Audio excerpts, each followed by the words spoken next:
G'day, you're listening to the Virtual Staff Room, and this is episode 6, A Bird's Eye View.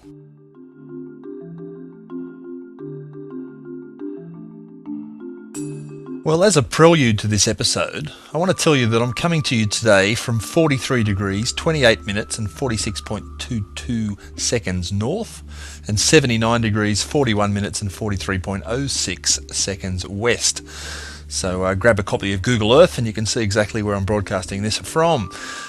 When we started to do this Virtual Staff Room series of podcasts, the intention was to connect educators who are doing interesting things with technology in their classrooms.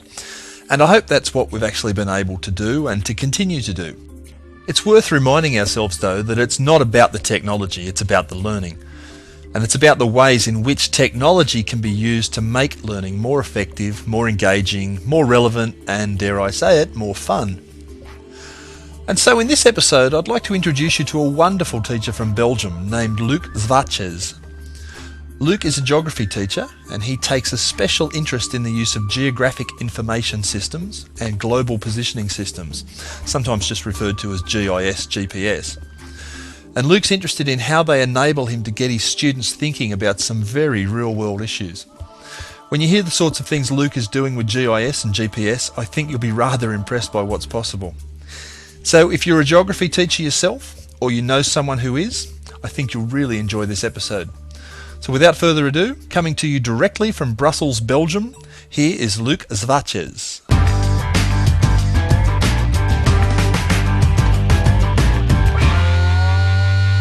So, Luc, welcome. Hello, welcome, thank you.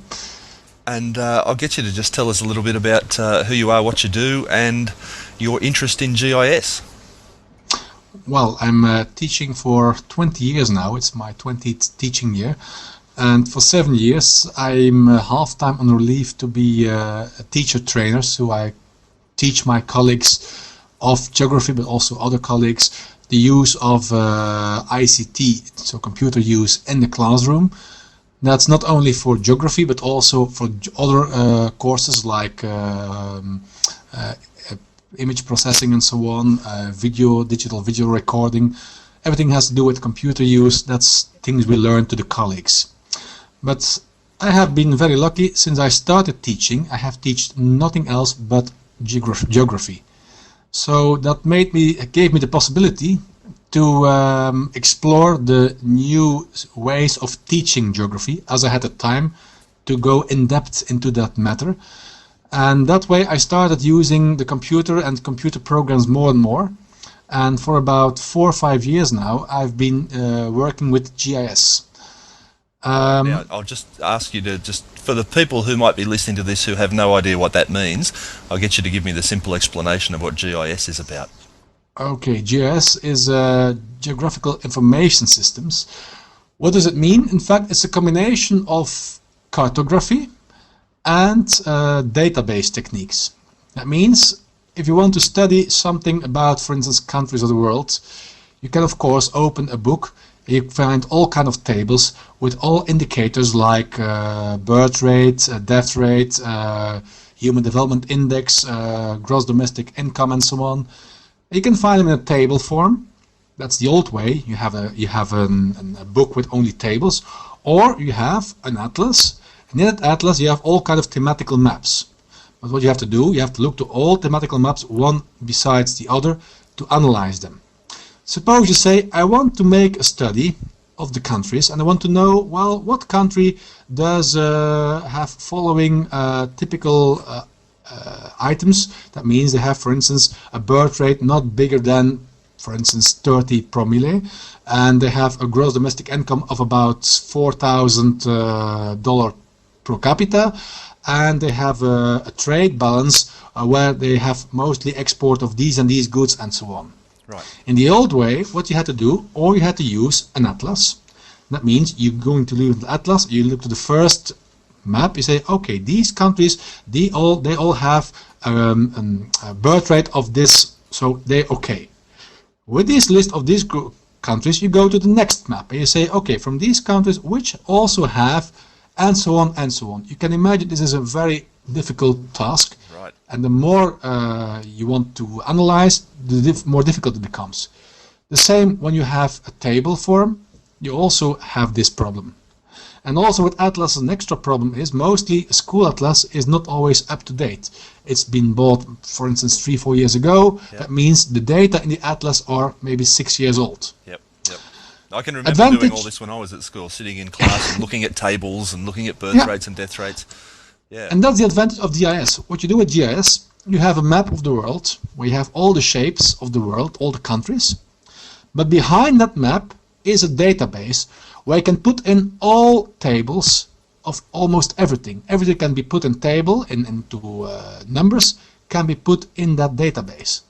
And then with a simple button, you click on a kind of query builder, and you make a logical question where you say, give me the countries which fulfill following indicators. Right. A birth rate of that much, gross domestic income of that much, and so on and so on.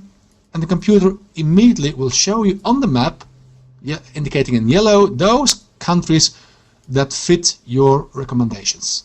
Right. And if you click on the button, show me the details, you'll get the database table with all the statistical data. Now, I'm imagining there's a lot of geography teachers listening to you say that who maybe haven't seen this technology that are now salivating and thinking, oh, I want to try this out. It's not so difficult, in fact. The only thing you need is, first of all, you need, of course, a program, a GIS program. And on the other way, you need the data files, of course. Right. Now, there's a problem, for instance, in Europe, mostly those data files are not public domain. Because we have some laws in Europe, and certainly in Belgium, for instance, about the privacy, and not everybody can just grip these data for free, because they are stick to the government, and not everybody can see them. Yeah. As I heard in the United States, for instance, it's more free. It's more easy to get these data files. Although I must say, also in Europe now, times are changing. More and more of these data files are becoming free. That means, when you have all the data, you can collect them, then you can start doing whatever you want of every investigation. Yeah.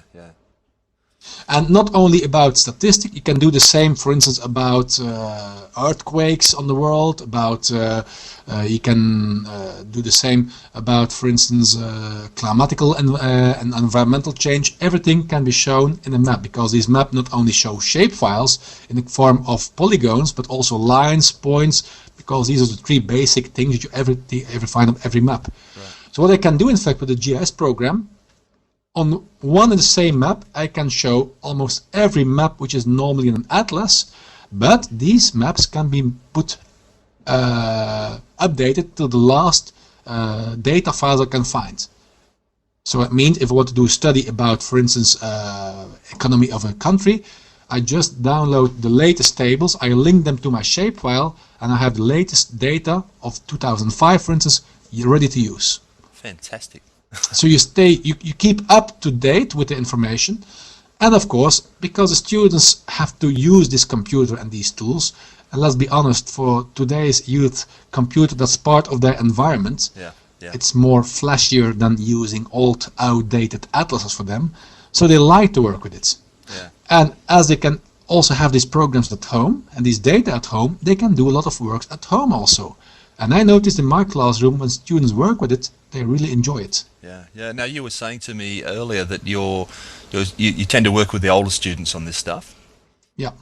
But there, of course, you can go very far into GIS. You can, first of all, the easiest way to use GIS is using free programs, which are kind of explorer programs, like from Esri, you have Arc Explorer, which means you just explore the data.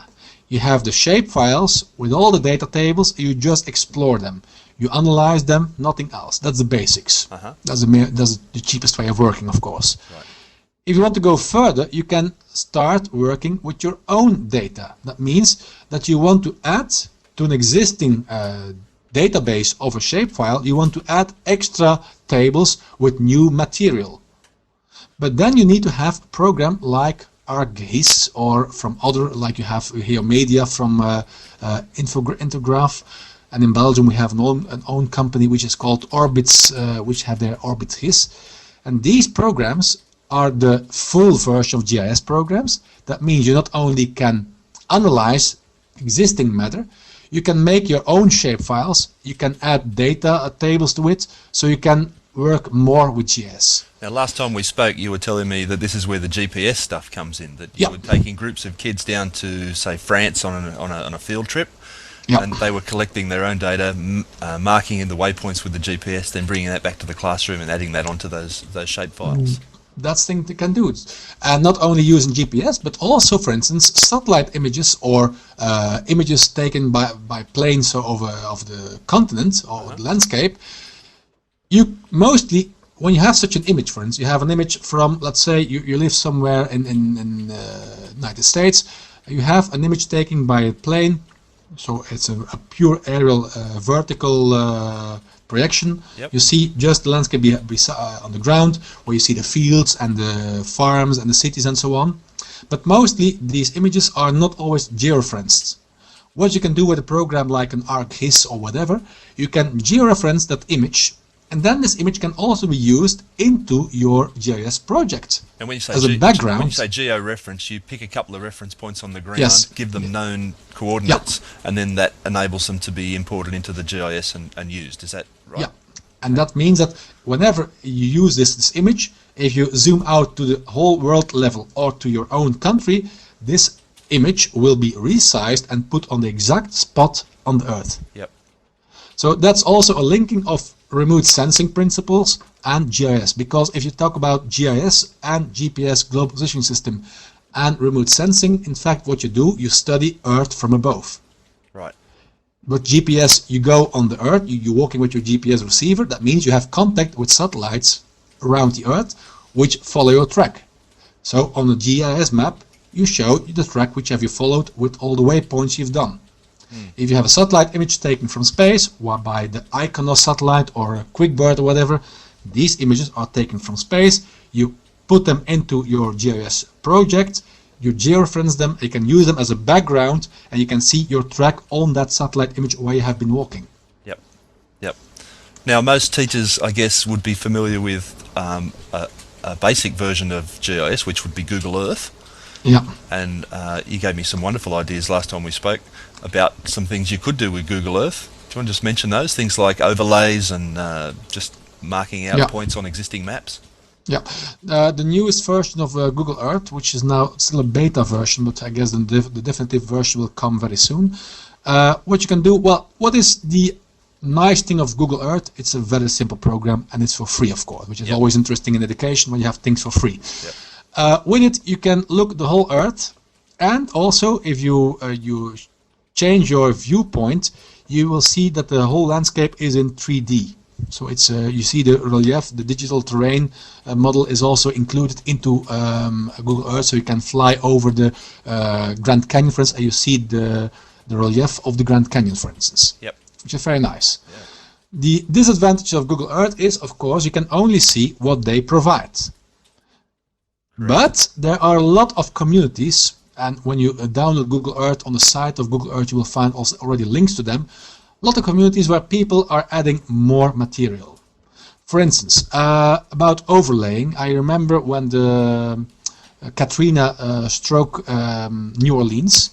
Some days later, you could find on the internet a kind of linking. It's called I guess a KMZ file, where you had 2 images of New Orleans. And you can put them all both into Google Earth, so they are always exactly georeferenced on the exact spot. You could see when you zoomed into detail, you saw that image of, for instance, the region of New Orleans or a part of New Orleans before Katrina, and there was a kind of slider which is in the menu of Google Earth. You could slide over that image, and you saw the image coming after Katrina passed, and you saw the difference, what has happened. So this is a very nice possibility of using Google Earth. I also understood now that in the newest version of Google Earth you could also include your waypoints and your GPS tracks. So if you have done a trip with GPS and you have this waypoint, this track with the waypoints, you can import them into Google Earth. And then you see in Google Earth where you have been walking exactly. Yeah, I've noticed that. I've been carrying a GPS while we've been in Canada and tracking everywhere we go. And I noticed the Garmin software now has a built-in menu item that says send to Google Earth. And Yep. you can literally send those tracks directly into Google Earth. Yep. and map them all Directly. out. That's Yeah. correct. That's correct. So the nice thing of Google Earth is a lot of communities who are adding a lot of extra matter, because what does Google Earth in fact? They have the basic images of the Earth, which are always satellite images. For mostly United States, they have already very detailed information. If you zoom into some cities, you really see people walking on the streets, where they use, in fact, Iconos and QuickBird images, which are very detailed information. Yeah. But on other regions of the world, well, you have less detailed images. And there, maybe some local people say, well, I have a very nice image, I'll put it as an extra.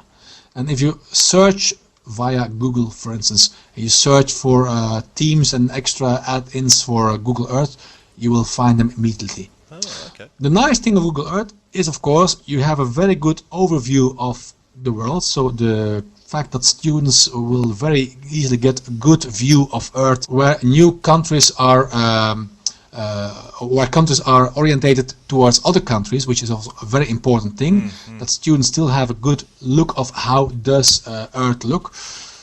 Well, this is of course very interesting when you use Google Earth. Disadvantage in Google Earth is it's not so easy to add, for instance, thematical information. Yeah. So And the population data, that type of thing. Yeah. For instance, that's impossible. I'm not going to say it's completely impossible. There will be somewhere some add-ins where you can show also thematical maps on Google Earth. But Google Earth is as a main tool, a good tool to show an overview of Earth, and you zoom into that place you want to study, and you can even change your viewpoint, and that way you see the relief in 3D and so on, which is very interesting, very nice.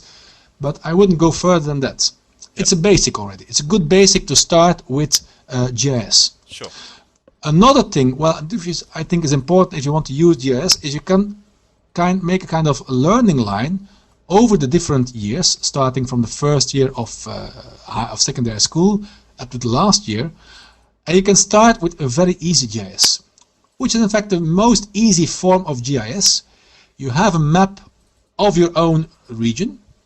And the students go on the terrain. For instance, they walk into the street. You have a detailed map of shopping streets in your town, and they pass and they will indicate on that map. Well, for instance, this is a barber shop. This is a perfumery shop. This is a shop where you can find dog and cat food and so on. Yep. And they indicate it, and afterwards they will color it. In fact, that's a basic GIS. They have a map where they have indicated the use and the typical different shops you have. In the classroom, they can have the digital version of that map, and then they can just color, using paint for instance, the different shops with their own color. So all the barber shops, that color, all the banks, that color. They have made a thematical map of their city. That's a wonderfully simple activity. It's a very simple activity, but it's in fact a basic, because then you start with a map, and on that map you put extra information, And which is in fact the basic of GIS. Young kids, I imagine, something. Yes, you can do that with kids of 12 years or even younger if you would. Yeah. You start with your own, just your own environment. You go outside your school and you go to the streets surrounding your school, and that way that's a very good start already. Yeah. And then you can go further using programs like Arc Explorer or GIS Explorer, where you have just existing shapefiles, and you make students, you let them make some study using existing shapefiles. For the last years, so those who are levels, let's say age 17, 18, Yep.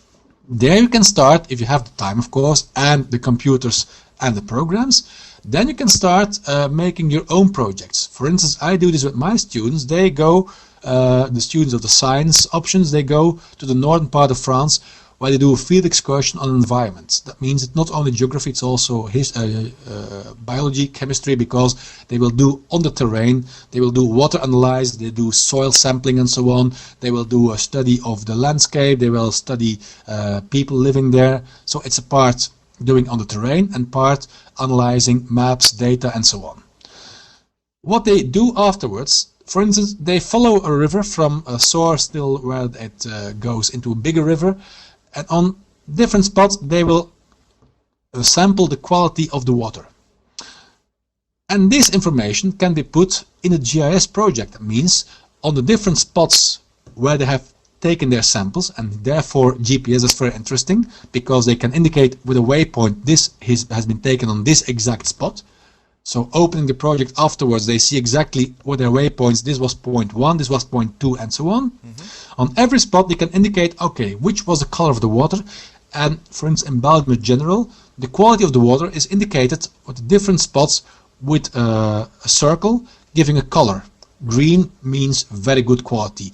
Yellow is not so good. Brown means bad quality, and black means very bad quality. So you can make a kind of thematic information. You say whenever the water has these and these quality levels, you say it's good, medium, bad, very bad. You just indicate with one of the typical shape files of GIS, and it means a point in this case. You put a point on the exact spot and you give the color they need. That way you made in fact your own water quality analysis, and then they can compare it with the official data which they find on the internet, and they can see, okay, what have we found, what have they found, and then try to explain how it is because that they say the water quality is rather medium and we have very good quality. What has happened? Yeah. Well, then they have to try to explain, because then they are confronted with a problem and it's up to them to try to resolve this problem. Just hearing you talk about the sorts of things you're doing with these kids, it just sounds to me like it's you're really getting the kids to do some high-level thinking here. This is not just this is advanced stuff, and I imagine kids get right into this. Thing for me is when you do education, you not only have to teach them matter, but all skills. Yep. Skills and ways of dealing with problems. This is in fact scientific thinking. Yep. You don't take just exactly everything for granted. When you have made an analysis of water quality, you say, oh, you have this level of nitrates and so on. Are you sure? When you want to be sure, you have to do a same analysis twice. Yep. Or by two different groups. They compare, they say, well, this look both the same. Okay, that's okay. But if one has for instance, a level of nitrite of so much milligram, and you said, no, we have 10 times more, then it means we have a problem. And how to resolve it? Okay, you both start again. You don't take anything just for granted. This is scientific thinking. You have to be sure of what you say. And the same happening for such a projects. They have to study this landscape. They have to analyze what's going on, and then I go a little bit further. Say, okay, suppose in this area you have to put, for instance, a new industrial zone, because people are living here and industry needs some space. So you have to put in that area. You have to foresee the place of so many acres for industrial production. Right. Where will you put this spot? Where will you spot it? On this location, other location, and why here or why there? Try to explain. That means, for instance, if they have just find out, okay, this is an area next to the river with a very good biological, ecological quality, well, I can understand they would say, no, we will try to save this as a kind of natural reserve area. Yep. We'll take another spot. But not only have to take in account, for instance, ecological parameters, but also have to look to, okay, economic, and also access. Are there close, a good connection to railroads, to motorways, and so on? So they have to think like they are confronted, like they are dealing officially. We have to resolve this problem. How would we do it? Yeah, it's just like SimCity, except for real. Yeah, that's for real.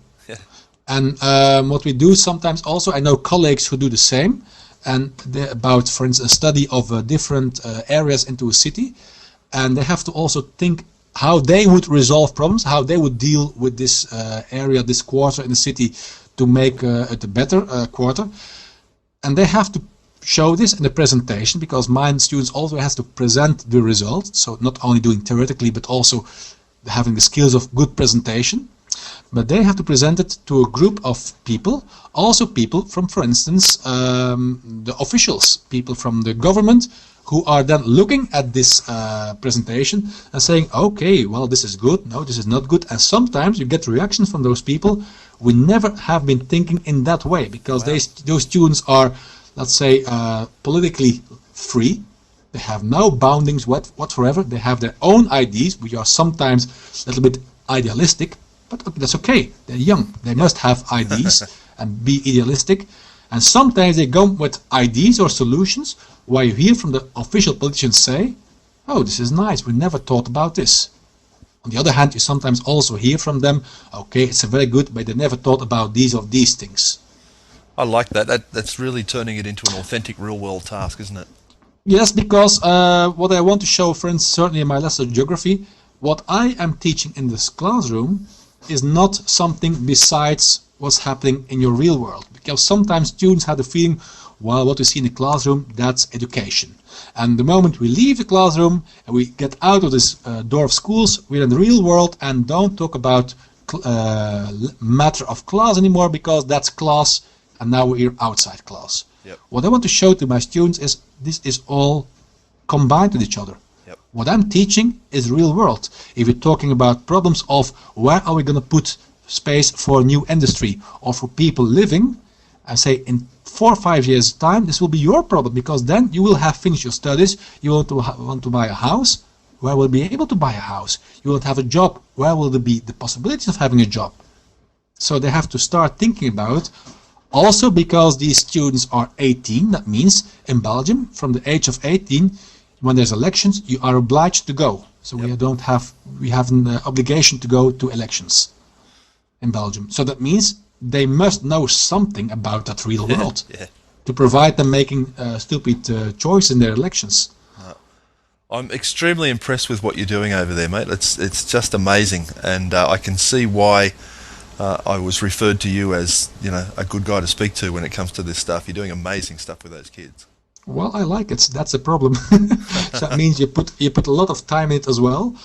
But result is always very nice, and you hear from the reactions from students afterwards also that they said, well, we like this because this was not always very theoretic, and it had connection with the real world, which they like very much. That's right, and yet they probably learn more theory-related stuff by doing the real-world activities. Yeah. And of course they need some theoretical background. You can't start doing an exercise without knowing some theoretical background, but there has to be a good combination of both, I think. Yep. Because we can't teach everything nowadays. There's so much new things going on, but they need some basics. You can't start doing, for instance, GIS investigation unless you have first giving them some theoretical background about what is GIS and giving them some basic exercises to work with it. Yep. But once they have, I noticed students, because this is their world, this is their normal way of dealing with computers, when I teach the same matter about basics of GIS to my colleagues,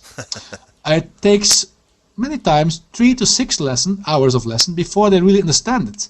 Yep. The same course, which I do at least 3 hours to my colleagues, in half an hour, they went through it, they know it already. Yep. And one of the basic things is, we as older teachers, people, when we have a new program, the first thing we do, we take the manual. We start reading the manual from the beginning till the end. That's 200 pages sometimes. What do the students do? They don't read manuals. They just start a program, and then it blocks, no problem, restart, we start again, and they know where they had made it wrong.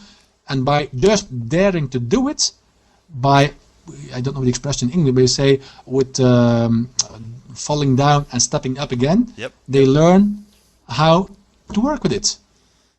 And it's amazing to see how easily it is for them to understand these programs. It's just their world. They like it, and they know that way that the computer is more than just for chatting and so on, but they can also do real scientific research using computers and programs and so on.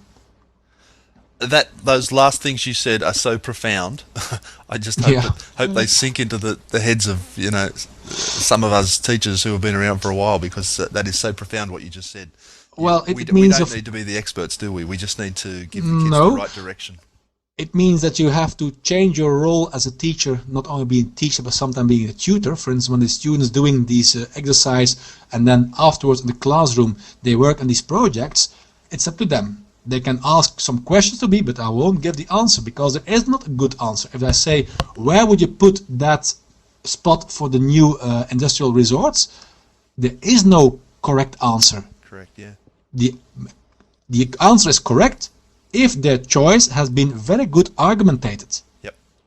So that means you have to change your role, but also you have to be willing to change your way of teaching, and also be willing to go into studying these new matters maybe.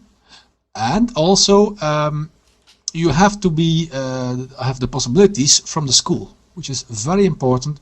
If your school has the necessary equipment of computers, programs and so on, then you can work with it. But on the other hand, if you don't show your headmasters that you want to use it, well, maybe they won't make the investment, of course. Yep. For instance, I have in my classroom 12 computers, in my own geography classroom. I'm very spoiled, I know. But what was also the reaction of a headmaster if he said, I'm going to give you a computer because I know you use them. Yep. And I know if I give it in that classroom, it will be used by all students, not always every lesson, but they will use it. So it's a good investment.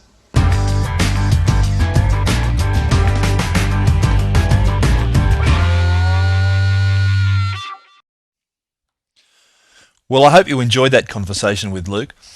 I think what impressed me the most in chatting to him was not just that he was doing some wonderful things with the kids he teaches, but he's just got such a sound pedagogical grasp on what he's doing. So thanks again, Luc, for chatting with me. Now, I have two pieces of news for you. One, if you'd like to be part of the virtual staff room, you can now dial into the show using a local Sydney phone number, and you can leave a message and I'll happily play it on the show.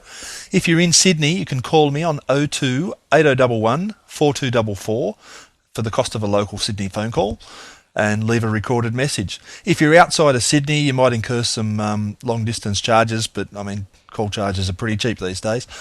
If you're outside of Sydney, of course, you can just Skype the number for next to nothing. Either way, your comments are most welcome. We'd love to have you contribute something to the show. The number again is 02 8011 4244. So love to hear from you. Now, second thing, I have a little secret for you. It's not actually a secret really, but it's a little known fact. Google, who make Google Earth, are giving away 2 free licenses of Google Earth Pro to every Australian school who asks for it. That's right, all you got to do is ask for it. So that's Google Earth Pro. That normally costs $400 a copy, and your school can have 2 copies just for asking. You'll need to fill out and email an application form to Google and just let them know you want it. And I've included a copy of that application form in this week's show notes. So you can get it from the Virtual Staff Room website at www.virtualstaffroom.net. I know a lot of schools are quite excited about this, and it's had some very nice features over and above the standard free version of Google Earth, not least of which is the ability to save your virtual tours as QuickTime movies, so you can play them back, and you can hook up a GPS directly to the program and download your tracks and waypoints and whatever from the GPS directly into Google Earth. Very cool stuff. Well, that's about all we've got for this episode. Hope to see you next time. Until then, my name is Chris Betcher, and you've been listening to The Virtual Staff Room.